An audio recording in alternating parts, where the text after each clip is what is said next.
April 23rd, 2011. Now, as you guys can see here, we are next to a very special car that happens to be owned by my uncle.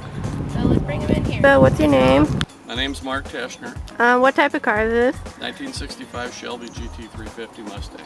Very nice. Now, how long have you had the car? Had it since 1994.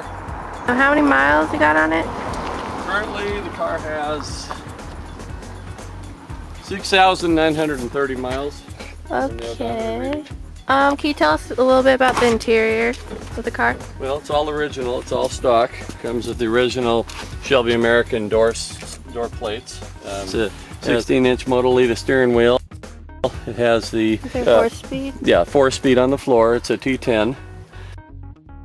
T10M they call it. What are these gauges for? That's oil pressure and RPM. And basically it's a 65 Mustang Fastback model. It's the old K-Code high performance car, and that's what they built these cars out of, was the original K-Code Fastback. It came with hood pins. And of course it was a street legal race car. So hood pins basically keep the engine, if it seizes and explodes, from coming up through the windshield and killing the driver. Here's the original double stamp VIN number, the 5R09K. It's 1965. R stands for San Jose, 09 is Fastback, K is high performance. And then of course the Shelby tag goes over that, which I have in my safe. And this is an early model car. They only built 562 of them. Is this a street car? Yes, it's a street car. And this has the big 4-row desert cooler radiator.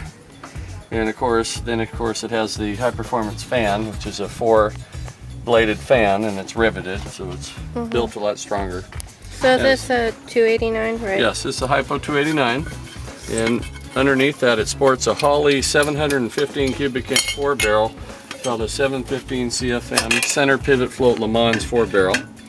And you can take that in hard corners out on the racetrack and it won't bog out on you. The car won't quit, which is really nice. And so that's what they came with stock. And then of course they had the Monte Carlo bar and the export brace. Yeah, the Monte Carlo bar is this bar here, strengthening the shock towers.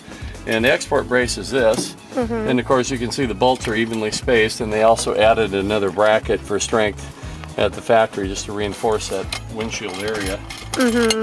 Yeah, they also came with a Cobra powered by Ford aluminum valve covers, right? Yes, that's correct. It comes with the rear rim back here, which is still a little bit corroded. I had to have all the 4 original rims redone by a place called Paradise Wheel out of California. These are Kragers, right? Aluminum? Yeah, Krager designed and built those. That's correct. So can you tell us a little bit of like how you became the owner of this car? Well, I was working at Boeing and looked at the little nickel one ads, and it said 5R09K 65 Fastback. And I knew right away what it was, so I zoomed on down to the guy's house in Renton, and he had it in a barn.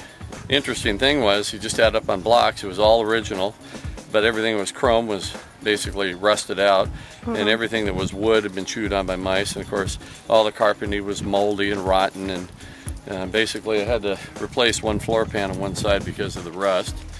And anything chrome plated had to be re-chromed. Anything that was basically not anything I didn't have to replace, I didn't, because I tried to keep it stock. So didn't like all 1965 Shelbys were all white with blue stripes, right? Pretty much, yeah.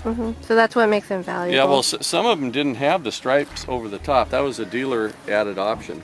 Some of them were the stripeless Shelby, and they just had basically stripes along the bottom of the door jamb. And the ones that were on here originally were a lot bigger in size. I just opted for the stripe kit from 1966 and stuck it on. But I have the original stripe kit, but of course I have to repaint the car and put that on. They mainly painted the stripes on by hand. So that's basically in a nutshell. Okay, as you guys have seen, we've seen a very cool car, and I hope you guys enjoyed it. And I'm Monica Taeschner again, reporting for Hagerty's Operation Ignite. And remember, guys and car gals, that if you have collector cars, go out and drive them. Don't let them collect dust in the garage, and go out and enjoy life.